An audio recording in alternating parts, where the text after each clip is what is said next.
Bonjour, aujourd'hui je vais vous parler du plus que parfait. Le plus que parfait est un temps employé avec un autre temps du passé, comme le passé composé, le passé simple ou bien l'imparfait. Il permet d'exprimer l'antériorité d'une action par rapport à une action passée. On passe aux exemples. Il me raconta qu'il ne l'avait jamais vu. Dans cette phrase, on a utilisé le plus que parfait avec le passé simple. On passe à la deuxième phrase. Il m'a dit qu'il ne l'avait jamais vu. Dans cette phrase, on a utilisé le plus que parfait avec le passé composé. Maintenant, la construction du plus que parfait. On conjugue les auxiliaires être ou avoir à l'imparfait auquel on ajoute le participe passé du verbe à conjuguer.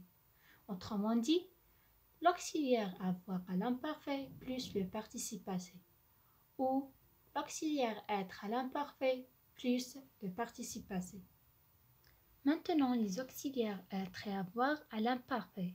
Et on commence avec l'auxiliaire avoir. J'avais, tu avais, il avait, nous avions, vous aviez, ils avaient. Auxiliaire être. J'étais, tu étais, il était, nous étions, vous étiez, ils étaient. Exemple 1. Avec le verbe chanter au plus que parfait. J'avais chanté, tu avais chanté, il avait chanté, nous avions chanté, vous aviez chanté, ils avaient chanté. Exemple 2. Le verbe choisir au plus que parfait. J'avais choisi, tu avais choisi, il avait choisi, nous avions choisi, vous aviez choisi et ils avaient choisi. Exemple 3. Le verbe sortir au plus que parfait. J'étais sorti, tu étais sorti, elle était sortie, elle était sortie, nous étions sortis, vous étiez sortis, elles étaient sorties, elles étaient sorties.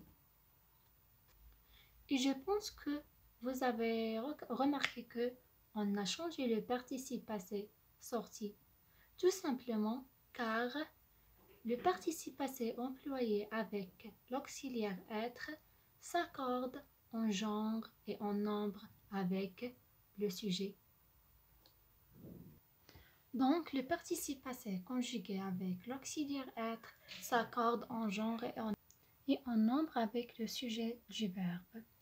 Le participe passé conjugué avec avoir ne s'accorde pas avec le sujet et s'accorde avec le complément d'objet direct lorsque celui-ci est placé avant le verbe.